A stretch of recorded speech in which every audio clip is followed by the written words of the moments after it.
Meus irmãos, vamos meditar na palavra do Senhor então. Convido os irmãos a abrirem suas Bíblias em 1 Coríntios, capítulo de número 1.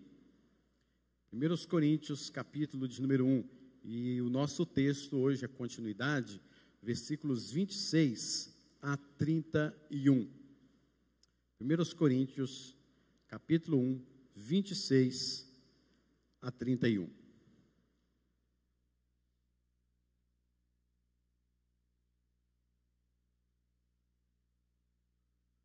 Diz assim a palavra do Senhor: Irmãos, reparai, pois, na vossa vocação, visto que não foram chamados muitos sábios segundo a carne, nem muitos poderosos, nem muitos de nobre nascimento. Pelo contrário, Deus escolheu as coisas loucas do mundo para envergonhar os sábios, e escolheu as coisas fracas do mundo para envergonhar as fortes. E Deus escolheu as coisas humildes do mundo, e as desprezadas, e aquelas que não são, para reduzir a nada as que são, a fim de que ninguém se glorie na presença de Deus.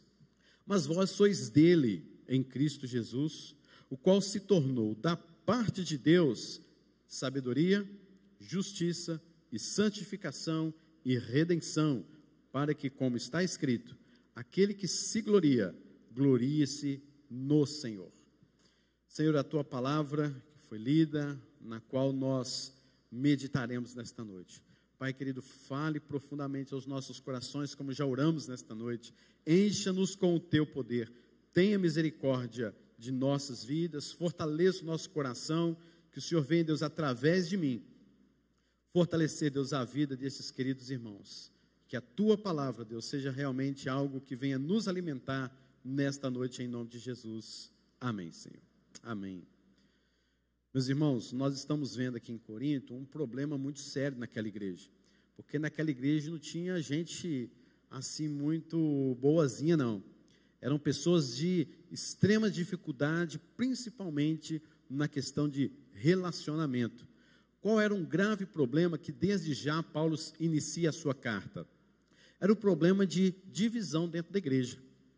Este é um grave problema porque a comunhão entre os irmãos, a comunhão da igreja, é um testemunho vivo, reparável, notável, diante do mundo, acerca do testemunho da cruz. A comunhão entre os irmãos é um testemunho vivo e notável. E era exatamente neste ponto que a igreja de Corinto estava completamente errada, caminhando por este caminho que, de fato, estava fazendo com que a igreja não fosse conhecida ou reconhecida fora, no mundo. E mais do que isso, dentro da própria igreja, havia essas divisões que provocavam no apóstolo Paulo, aquele que fundou, um dos fundadores da igreja, este momento de ter que aconselhá-los, de ter que voltar novamente a ensinar coisas simples do Evangelho, voltar um pouco, ou muito talvez, para que eles pudessem refletir sobre a vida cristã, refletir sobre aquilo para o qual eles foram chamados e reiniciar com perdão, com quebrantamento, com disposição e como o próprio verbo aqui nos diz, como reparação daquilo para o qual eles foram chamados. Por isso, diz o texto, reparai, pois, na vossa vocação. E é isso que nós vamos falar nesta noite, reparando a nossa vocação, aquilo para o qual nós fomos chamados. Havia então esse grande problema, este grave problema na igreja de Corinto, e em vez de viverem então a altura do seu santo chamado, do glorioso chamado, que é sede santos, que é o princípio da comunhão, que é o princípio de olhar para a cruz de Cristo e ver a mensagem do Evangelho, eles estavam querendo seguir dentro da igreja os padrões do mundo. Ou seja, já falamos isso por aqui noutra ocasião, mas que aquela cidade, Corinto, era uma arquibancada, era um centro de filósofos estoicos, epicureus, sofistas, que iam para as praças acústicas falando coisas assim, parecia maravilhosa, coisas maravilhosas ali naquelas praças. E as pessoas vislumbravam e diziam: olha, eu prefiro aquele filósofo. Eu prefiro quando vem aquele fulano, aquele sofista, quando ele fala sobre aquele assunto, como aquele outro é muito bom. E essas pessoas se converteram, foram para a igreja, e dentro da igreja também começaram a ter este mesmo pensamento. Eu gosto muito quando o apóstolo Paulo vem pregar aqui. Eu admiro muito mais Cefas. Eu admiro muito mais Apolo. Mas não era somente assim, neste ambiente meio que, eu prefiro fulano ou cicrano. Na verdade, eles tinham um poder de divisão muito grande. Era quase que uma guerra dentro da igreja. Era uma divisão dentro da igreja, uma divisão muito séria em relação à liderança, à exaltação de homens, à exaltação daquilo que eles pregavam, e eles também, consequentemente, estes grupos se vangloriavam por conta de serem daquele grupo, de serem ou fazerem parte daquele grupo, porque aquele grupo sempre é o melhor. Aquele grupo é como o Atlético Mineiro, é como o Flamengo, é como o Palmeiras, né? Se eu falar que o Atlético Mineiro é o melhor time do mundo, tem gente aqui que vai falar: que é isso, não é possível. Se outro vai falar que é o Palmeiras, aí não, o que é isso, não é o Palmeiras, né? E fica essa discussão toda. Mas aquelas divisões ali causavam brigas, discórdias ferrenhas entre aqueles irmãos. Olhando o texto de baixo para cima, nós vamos ver lá no versículo de número 30 e o versículo de número 31, Paulo concluindo neste segundo argumento. Semana passada vimos sobre o primeiro argumento de Paulo, que ela falando sobre a mensagem da cruz. Vocês estão exaltando mensagens, vocês querem ouvir mensagens que agradam o ego de vocês. Vocês têm que ouvir, entender e viver a mensagem da cruz, o evangelho da cruz de Cristo. E agora Paulo vem trazendo também este segundo argumento, que é a questão da vanglória, porque eles se vangloriavam dizendo: eu sou bom porque eu sou do time de Paulo, eu sou bom porque eu sou do time de Cefas. E Paulo está concluindo então já este argumento, começando de baixo para cima. No versículo de número 30 ele diz: mas vós sois dele, mas vós sois dele. Não há um grupo, não há um melhor, não há um homem que possa tomar o lugar de Cristo em frente à igreja. Por melhor que ele seja, por um bom líder que ele seja, por mais reconhecido que ele seja, ele nunca há de tomar a frente da igreja de Cristo Jesus, porque nós somos dele, em Cristo Jesus. É Deus que é o dono da igreja, é o Senhor da igreja, e ele se tornou Jesus. Da parte de Deus, 4 questões aí que nós precisamos observar. Primeira questão, sabedoria. Nós, queridos, em Deus, em Cristo, nós somos sábios quando o recebemos em nosso coração. Mas vejam só, essa sabedoria não é algo de você, é dado por Deus. Jesus se tornou sabedoria em nós, para que nós o recebêssemos, entendêssemos a mensagem do Evangelho. Também, queridos, vem o fato de justiça, que refere-se à nossa posição diante de Deus. Nós fomos justificados, Deus nos adotou como seus filhos e nos declarou justos. Vemos também o terceiro aí, santificação. Somos santificados, ou seja, somos separados para pertencer a Deus e o servir. É Cristo Jesus então que nos santifica, é Cristo Jesus que nos tira do mundo, que nos tira lá daquele lamaçal de pecado, de mundanismo, de carnalidade, de vanglórias, e nos traz para dentro da sua igreja, para dentro do seu povo, para dentro do reino do Filho do seu amor, e aí sim nós somos transformados, somos santificados. E por último, Paulo coloca aí também sobre a redenção. A redenção enfatiza de fato de que somos livres, somos libertos, porque Jesus Cristo pagou todo o preço lá naquela cruz. Então nós somos livres do pecado, seremos ainda na eternidade livres de todo o poder, da presença do pecado, e nós somos redimidos, nós somos alvos da redenção de Deus em nossas vidas. E quando Cristo voltar, com certeza experimentaremos a redenção final, onde não lutaremos mais contra o pecado, não haverá mais luta entre carne e espírito, haverá simplesmente e eternamente a nossa vida eterna com o Senhor, sem a presença do pecado. Coisa boa demais, não é não? Que bênção! Sabedoria, justiça, santificação, redenção. Esta faz parte de uma ordem de salvação, em que alguns teólogos chamam de ordem dos salutes, ou seja, é uma ordem que, quando nós recebemos a Cristo, abrimos nossos olhos, nós percebemos estas coisas acontecendo em nossas vidas. Pessoas se santificando, foram separadas, pessoas agora justificadas, pessoas agora que foram redimidas pelo sangue de Cristo, e agora vivem uma nova vida nele, não em homens, não baseado nele mesmo, mas baseado agora em Deus, porque ele morreu, a pessoa morreu, eu morri em Cristo Jesus, para o pecado, para o mundo, e ressuscitei com ele para uma nova vida. Então Paulo enfatiza, vós sois dele, e o versículo 31, para que, como está escrito, e ele cita Jeremias dizendo, aquele que se gloria, gloria-se no Senhor. Aquele que se gloria, gloria-se no Senhor.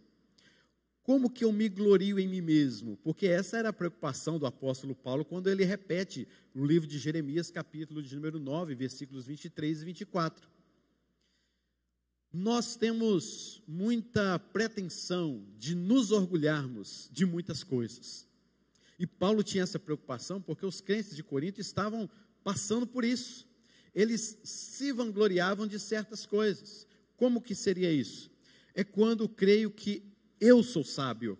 É quando eu afirmo que eu tenho sabedoria. É quando eu exerço as minhas próprias justiças. É quando eu não vejo necessidade nenhuma de santificação, ou me santifico, busco a santificação do meu jeito. É quando, querido, percebo que eu sou bom demais, e que Cristo Jesus só completou um pouquinho mais daquilo que precisava de ser feito, porque Deus me escolheu, porque Ele viu alguma coisa em mim. Isso é se vangloriar. Quantas vezes nós nos vangloriamos de coisas que fazemos no nosso dia a dia, e não damos a Deus, a Ele, toda a glória, toda a honra e todo louvor, mas fomos nós. Quem construiu essa casa?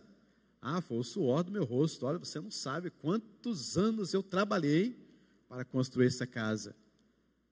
Olha, eu consegui chegar aqui num curso, sou PhD em não sei o quê. Olha, eu estudei, foram noites estudando. Olha, você merece. Vocês estão entendendo? A gente esquece de dar a Deus toda a glória.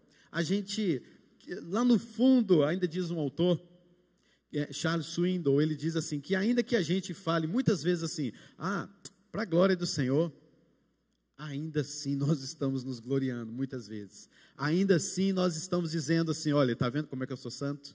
Está vendo como é que eu faço as coisas para a glória do Senhor? E lá dentro tem a minha própria vanglória, e ainda eu digo, para a glória do Senhor, para mostrar ainda que eu sou assim um crente muito bom. Estou dizendo que você não deve dizer isso. Devemos dizer e sempre, aquele que se glorie, glorie-se no Senhor. Mas o fato é que a nossa carnalidade, os nossos desejos, ainda almejam esses elogios, ainda almejam essas vanglórias, senão a glória de Cristo. Nós vamos falando ainda mais sobre isso, mas o fato, queridos, é que estes irmãos, os coríntios, se identificavam demais com esses líderes e criavam divisões na igreja, ao invés de glorificar a Deus, ao invés de glorificar a maravilhosa graça de Deus, eles agradavam a si mesmos e se gabavam de homens, de líderes. E essas eram questões básicas, estas vanglórias, este seguir a homens, eram questões básicas para pecadores não regenerados praticarem, mas que levavam à condenação eterna. Pecadores não regenerados estão caminhando para a condenação eterna, a não ser que o próprio Espírito Santo de Deus faça uma obra toda especial no coração deste pecador, e o transforma, e o capacita, e lhe dê sabedoria, justiça, santificação, redenção, e ele agora então é uma nova criatura. Mas enquanto isso não acontece, ele está caminhando para a condenação eterna. E estes pecadores não regenerados, eles se gabavam, e eles se gabam deste ponto, de se vangloriar, de não dar a Deus toda a glória, de se identificar com homens, com pessoas, com princípios, com filosofias do seu mundo para lá. Nós éramos assim um dia, nunca se esqueça disso, queridos. Nós também éramos assim. Antes de você receber a Cristo em seu coração, você andava conforme as coisas do mundo, você se gloriava diante de coisas deste mundo, princípios deste mundo. E isto sim, você estava caminhando para a condenação eterna, e pelo fato de você não ser regenerado e transformado, você se vangloriava das suas coisas, você não reconhecia aquele a quem deveria dar toda a glória. Então tudo que você fazia era para você mesmo, ou então se gabava de alguém, ou então você gloriava alguém, honrava por demais alguém, ou alguma coisa, idolatria. Agora, crentes regenerados, agora crentes transformados, fazendo algo desse tipo, não é possível. E Paulo está exatamente fazendo isso, os advertindo. Crentes não vivem desta forma.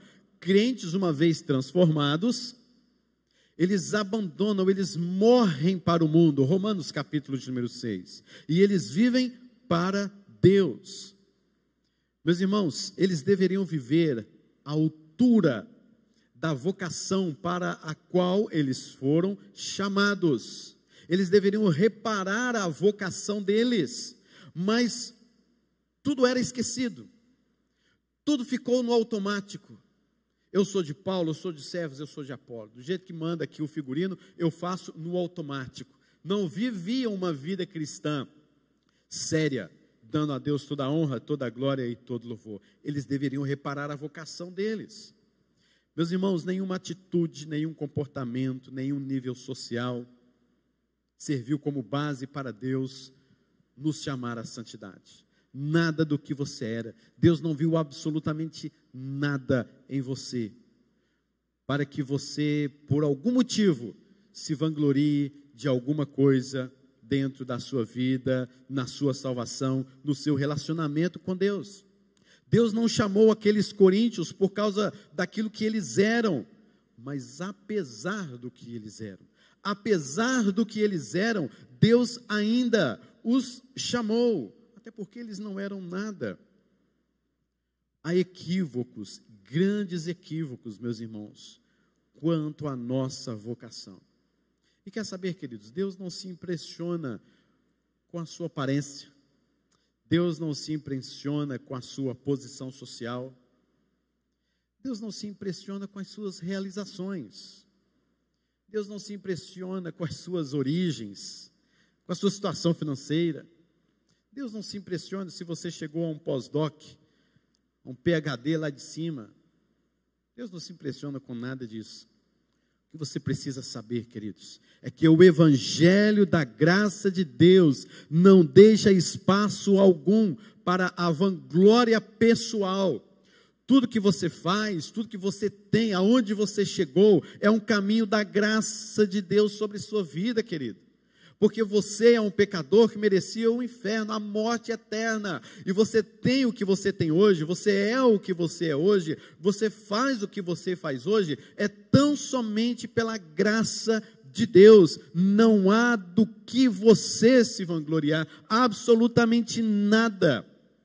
Porque tudo é graça, tudo é glória a Deus, é todo louvor, é adoração a Ele. Se você tem sabedoria nos seus estudos, é graça de Deus, a sabedoria nos seus estudos. Se você hoje tem uma casa, como eu já citei, é graça de Deus. Esta casa não é esforço seu de anos e anos juntando dinheiro e fazendo não sei o quê, e etc, e etc, e etc. Não, queridos, é graça de Deus. Não estou dizendo que você não deva estudar, não estou dizendo que você não deva comprar uma casa ou um carro, ou seja lá o que for. Eu só estou dizendo que tudo isso é prova da graça de Deus sobre sua vida, porque você e eu, nós não merecemos o fio de cabelo que nós temos em nossa cabeça. Alguns, né? Que outros já não tem mais. Né? Mas, meus irmãos, o Evangelho nos mostra quem de fato nós somos por dentro. Você pode estudar qualquer coisa neste mundo, qualquer medicina neste mundo, a psicologia deste mundo, nada vai trazer uma resposta adequada para você, mostrando quem de fato é você lá dentro, a não ser, queridos, o constrangimento que o Evangelho da graça de Cristo traz ao seu coração. Somente é o Evangelho da graça do Senhor é que pode mostrar a você quem de fato você é. Não há psicologia neste mundo, não há filosofia neste mundo, não há tratamento que seja lá em qual grau for, que mostre verdadeiramente quem é você. Mas o Evangelho mostra.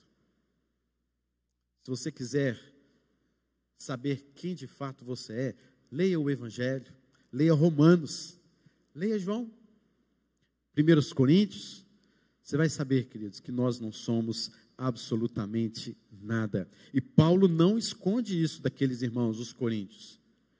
Quer saber como era a membresia? Quem eram esses coríntios? Abra sua Bíblia em 1 Coríntios, capítulo de número 6, e você vai ver quem fazia parte desta membresia.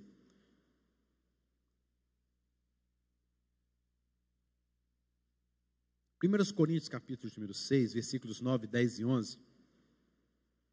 Olha quem fazia parte. Não sabeis que os injustos, começa por aí, não herdarão o reino de Deus? Havia injustos dentro daquela igreja. Não vos enganeis, nem impuros, nem idólatras. Olha a membresia, as características da membresia da igreja de Corinto. Nem adúlteros, nem efeminados, nem sodomitas, nem ladrões, nem avarentos, nem bêbados, nem maldizentes, nem roubadores, herdarão o reino de Deus. Agora o que Paulo fala?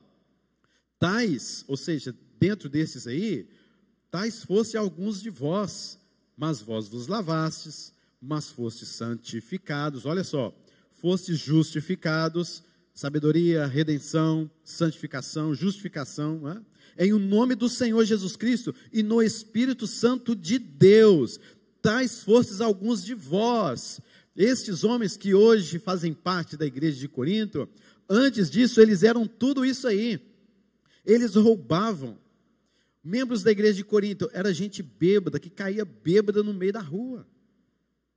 Quem eram os membros da igreja de Corinto? Pessoas adúlteras, eram avarentos, injustos, homossexuais, ladrões, tinha ladrões dentro da igreja, dá para você imaginar isso. Mas um dia, eles foram regenerados. Por quê? Porque a partir do momento que eles foram transformados pelo poder do Espírito Santo de Deus, eles deixam essas coisas de lado, eles agora são santificados, eles agora são justificados, há nos corações deles a sabedoria de Deus, eles foram redimidos, e agora estas práticas, esses comportamentos, estes pensamentos, essas filosofias, tudo aquilo que era lá de trás, não poderia de maneira nenhuma fazer parte mais da vida deles, porque Paulo diz: mas vós vos lavastes, vós vos fostes santificados. E meus irmãos, Paulo nos mostra isso porque nós muitas vezes nos acostumamos a estas palavras, temos acostumados e perdemos o real significado dessas coisas. Às vezes a gente rouba alguma coisa, né? Às vezes a gente tem assim algumas atitudes meio que injustas com alguns. Às vezes às vezes a gente leva uma calúnia de outro, ou faz uma calúnia de outro, dá mau testemunho.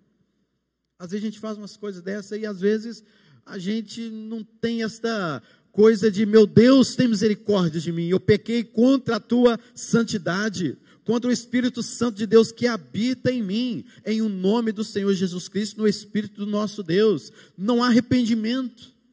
Não há confissão de pecado, nós nos acostumamos com o pecado. E com isso, queridos, não há mais aquela sensibilidade, o temor da presença de Deus. E vem domingo e passa domingo e confessamos os nossos pecados no culto, mas continuamos do mesmo jeito. Meus irmãos, se queremos um avivamento em santidade, em busca ao Senhor, primeira coisa, é necessário morrer. É necessário morrer para as coisas do mundo, é necessário morrer para os nossos costumes, é necessário morrer para os nossos comportamentos, para os nossos princípios, é necessário morrer como um todo e não sobrar nada, porque você já não era nada e você deve ser reduzido a nada mesmo, para que somente a glória do Senhor se manifeste na sua vida. Somente o Evangelho de Cristo seja transparente e eficaz na sua vida.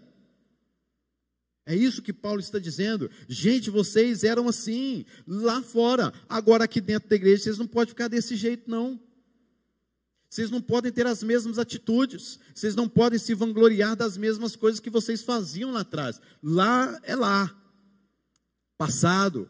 Deus os restaurou. Agora, nova vida. Meus irmãos, não consigo entender de fato uma pessoa que está caminhando com Jesus, experimentando dons e talentos na igreja, que tem um certo conhecimento na igreja, talvez pouco ou talvez muito, que foi um dia transformado por ele, foi capacitado por ele, foi santificado por ele, e ainda assim ser uma pessoa antipática,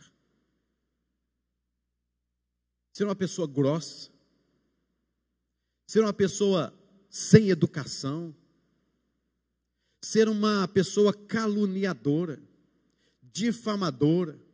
Eu não consigo, a gente não pode imaginar isso no meio dos crentes do Senhor Jesus Cristo. Você é crente ou não é, querido? Você foi transformado ou não foi? Agora, uma grosseria dentro do povo de Deus, uma falta de educação, uma insensibilidade, um desprazer. Inadmissível uma coisa dessa, porque um dia que fomos transformados pelo poder do Evangelho, o Evangelho nos traz alegria de vida, o Evangelho muda a nossa forma de pensar quanto ao nosso próximo, o Evangelho, queridos, coloca em nosso coração o desejo de sempre perdoar, o desejo de sempre estar confessando os nossos pecados, entender o nosso erro, nos vigiar, orar, Senhor, tem misericórdia, Senhor, me santifica, Senhor, transforma isso na minha vida, que ainda mesmo convertido me incomoda, mas transforma o meu coração. Vamos buscar o fruto do Espírito, vamos buscar, queridos, a santidade no Senhor, dia após dia, para que essa santidade seja de fato uma alegria em nós, e quando nos relacionamos, não sejamos sem educação, não sejamos antipáticos, grosseria, palavras duras, porque era isso que acontecia na igreja de Corinto, queridos. 2000 anos se passaram e os crentes continuam do mesmo jeito. Não é possível uma coisa dessa. Onde está a nossa progressão na nossa vida cristã? Quem era você há 10 anos atrás? Quem sabe hoje você continua do mesmo jeito, ou cresceu muito pouco, ou quem sabe você regrediu na fé, na vida cristã. Por quê? Porque não buscou a Deus, insensível, colocou-se no automático, buscou seus próprios interesses, não observou o Evangelho da graça de Cristo agir na sua vida, não observou os feitos de Deus sobre a sua vida. Nada te comove, nada te quebranta, nada te reduz a um momento em que você chega no seu quarto, trancada a porta, e confessa a Deus: Deus, eu sou pecador, tem misericórdia, perdoa os meus pecados, santifica a minha vida. Nada. Aí você vem para a igreja, ou um sermão, dá o seu dízimo, louva a Deus, mas a vida continua uma desgraça. A grosseria dentro do seu emprego, uma grosseria, uma falta de educação com seus serventes, lá com seus servos, uma falta de educação com seu chefe. Que crente é esse? Meu Deus do céu. Eu já vi muito disso, eu acho que alguns aqui também. Fulano de tal da sua igreja nó. Brinca não. É da minha igreja. Aí quando você fala assim, eu sou pastor dele, aí pronto. Pastor aqui, que esse pastor está pregando lá, né? Meus irmãos, Não amemos de palavra, mas amemos uns aos outros com prática, com vida cristã, vida de comunhão, porque era exatamente isso que acontecia dentro da igreja de Corinto. Eu sou de Paulo, eu sou de Cefas. Paulo, grupo de Cefas, não se batem. Não venha aqui tirar satisfação comigo, senão você vai levar uma também. Era desse jeito, meus irmãos. 2000 anos se passaram. Nós estamos do mesmo jeito. Pelo amor de Deus, né? E esse era o argumento do apóstolo Paulo. Eles tinham que reparar na vocação deles. Reparem na vocação de vocês. Quem Deus chamou para ser santo? Quem Deus chamou para aplicar em seus corações sabedoria? Quem Deus chamou para aplicar em seus corações a redenção? Quem Deus chamou para trazer de fato a sua justiça, aplicar a obra de justificação? Quem? Aí ele começa a falar de 3 tipos de pessoas. Primeiro, não foram chamados, versículo de número 26, muitos sábios segundo a carne.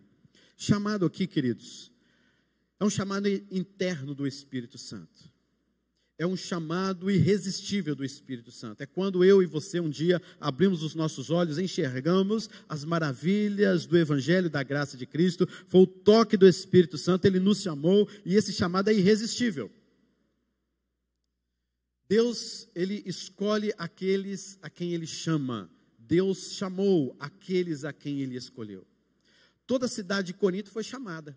Toda a cidade de Corinto foi chamada. Mas quem foram os escolhidos? Aí Paulo vai enumerar aqui. Por isso que Jesus certa vez disse, né? Muitos são chamados, mas poucos escolhidos. O chamado está aí, mas os escolhidos são poucos. Mas quem são esses grupos? Primeiro, não foram chamados muitos sábios. Não foram os filósofos, não foram os escribas, não foram os sofistas, não foram os oradores, os inquiridores deste século, narrados aí no primeiro capítulo. Quantos destes foram chamados por Deus? Quem destes homens que se dizem ser sábio e são sábios segundo o mundo, quem deles está no meio de vocês que foram convertidos? Quem? Não havia ninguém.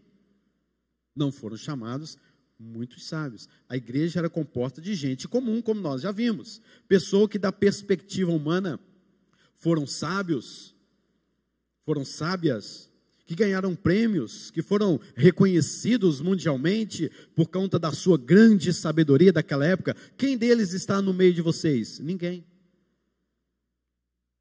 Não foram chamados também muitos poderosos. Esse é o segundo grupo.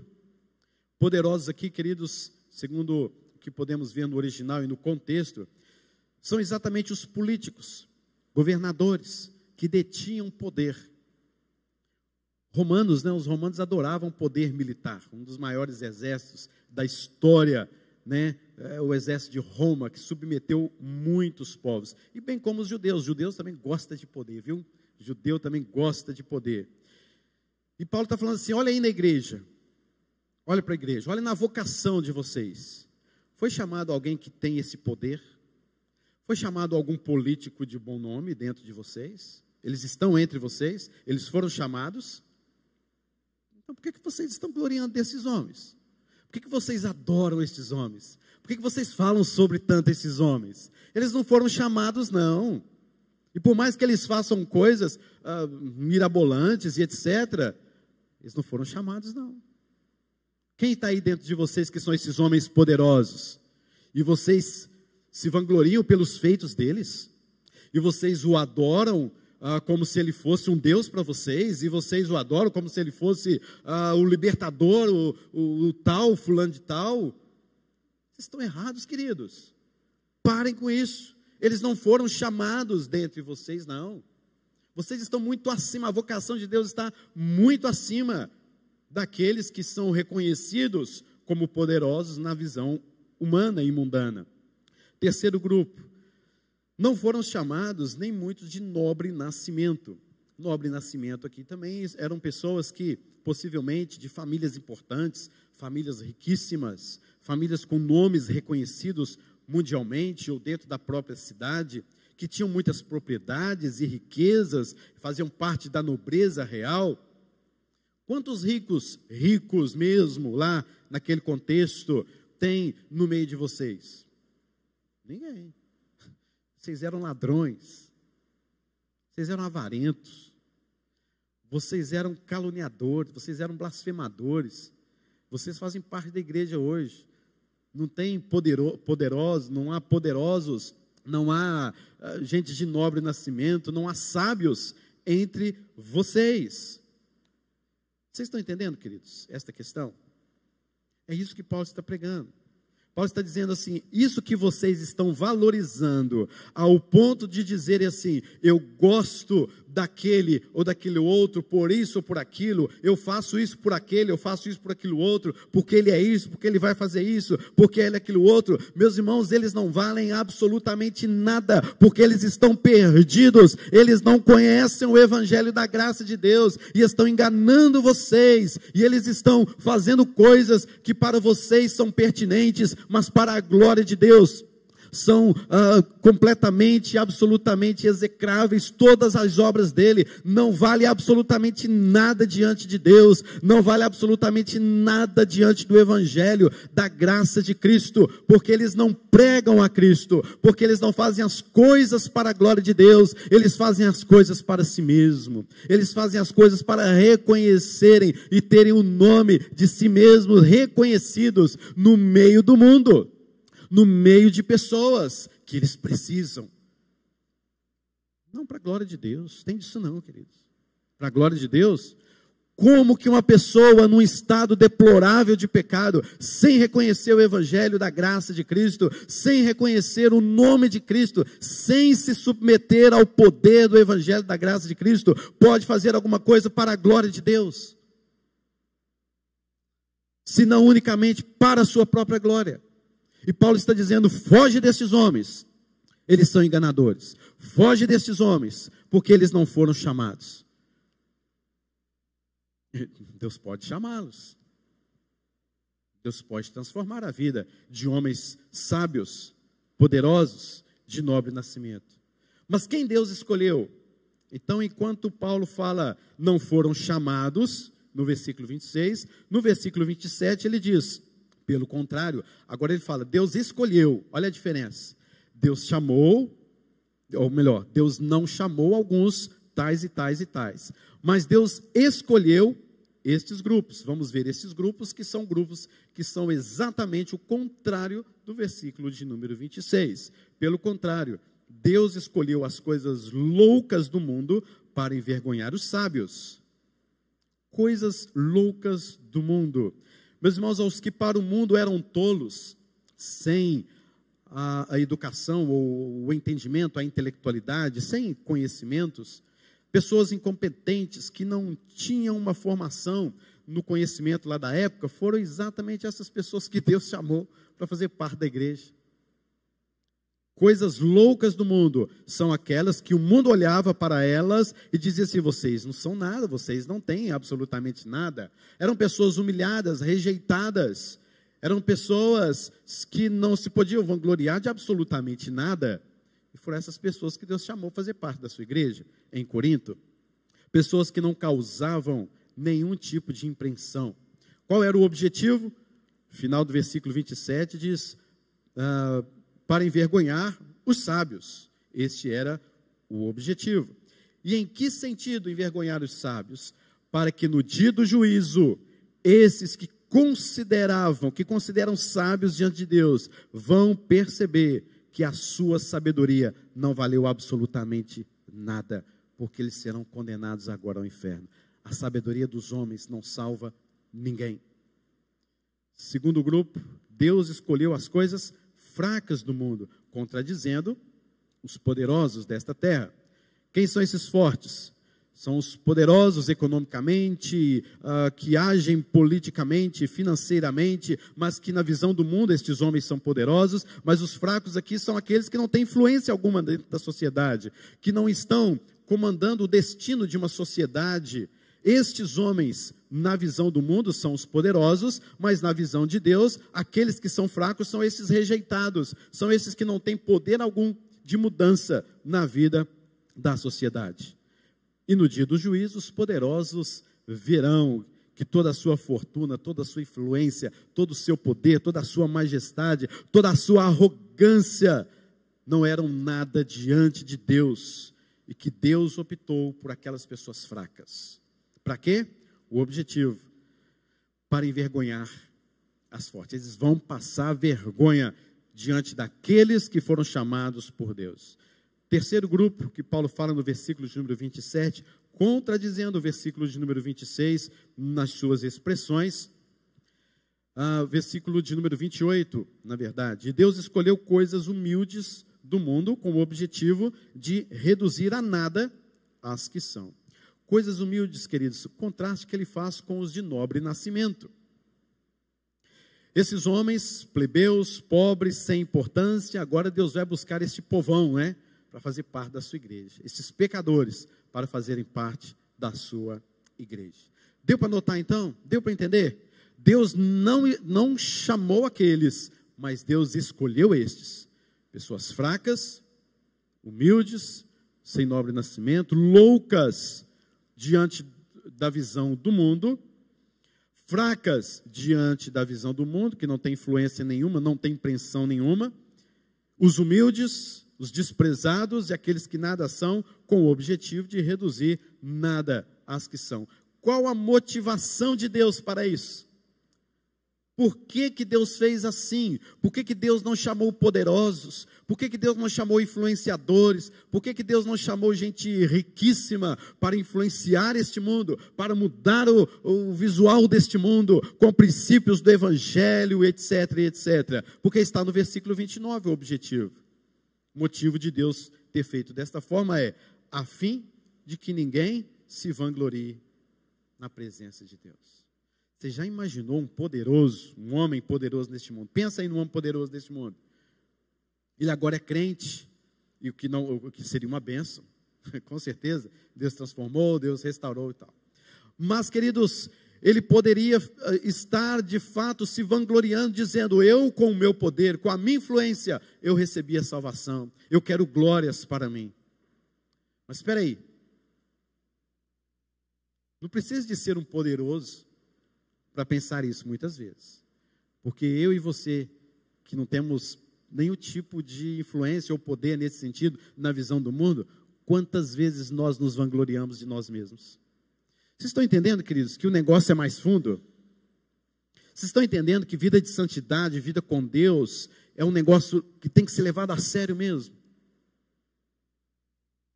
Perceba isso, queridos, que a motivação de Deus para tudo isso é para que ninguém se glorie na sua presença, ninguém diga assim: eu com o meu próprio suor, eu com o meu próprio esforço, eu com o meu próprio poder, eu com a minha sabedoria, eu com o suor do meu rosto fiz isso. Em relação à salvação, jamais, queridos, podemos pensar assim. Em quem devemos nos gloriar? É a pergunta que fazemos para os versículos 30 e 31. O qual nós já lemos. Em quem devemos nos gloriar? Aquele que se gloria, glorie-se no Senhor. Aquele que se gloria, glorie-se no Senhor. Porque, queridos, um dia quando eu e você fomos salvos, em que o Evangelho nos encontrou, não pense, queridos, que você participou de alguma coisa. Ninguém participa da igreja, ninguém que foi um dia salvo, foi salvo porque um dia ele quis, porque um dia ele decidiu. Nós, queridos, entramos no reino de Deus, saímos do reino das trevas e fomos para o reino do Filho do seu amor, por meio de um convite. É por meio de um convite que você entra, é por meio de um convite que você é salvo, não é por meio daquilo que você faz, é por meio de um convite. Ah, pastor, então é só eu aceitar? Como que você vai aceitar esse convite se você está morto nos seus delitos, nos seus pecados? Me diga aí, como? Como que você vai aceitar por si mesmo um convite se você só vê coisas deste mundo, se você ama as coisas deste mundo, que você acha que o mundo é mundão, acaba não, né? Porque eu amo este mundo. Como? A não ser que o Espírito Santo de Deus haja profundamente na sua vida você nunca receberia a salvação em Deus. Para quê? Para que você não se glorie. Fui eu que aceitei. Um dia eu decidi receber a Cristo. Foi não, querido? Sinto muito. Eu sinto muito. Você pode até pensar diferente, aí você se gloria, né? Porque, não, eu que dei play lá, eu que falei, aceito, eu que levantei a mão, eu que vim à frente. Fui eu que coloquei o meu nome lá para aceitar Jesus. Foi não, querido? Foi Deus. Foi Deus que te chamou.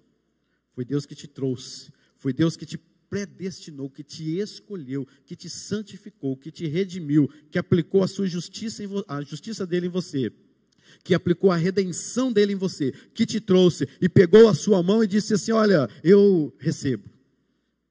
Nenhuma participação sua. Sabe para que isso? Para que você não se glorie dizendo, Deus olhou para mim e viu em mim uma pessoa muito boa. Deus olhou para mim e viu algo em mim, como alguns dizem, né? Deus olhou lá na frente, na sua onisciência, e viu que eu iria aceitá-lo e recebê-lo, então ele me predestinou. Foi não, querido? Sinto muito. Deus te predestinou, Deus te chamou baseado em nada na sua vida, mas somente para a glória dele mesmo. Esse é o evangelho da graça de Cristo. Para que nós não nos gloriemos de absolutamente nada. E olhe para você, repare na sua vocação. Quem você era antes de Cristo, querido? Quem? O que você fazia? Que se tornou merecedor? Nada. E Jesus te reduziu a nada, para envergonhar as outras que acham que são alguma coisa. Mas, queridos, para encerrar, algumas aplicações.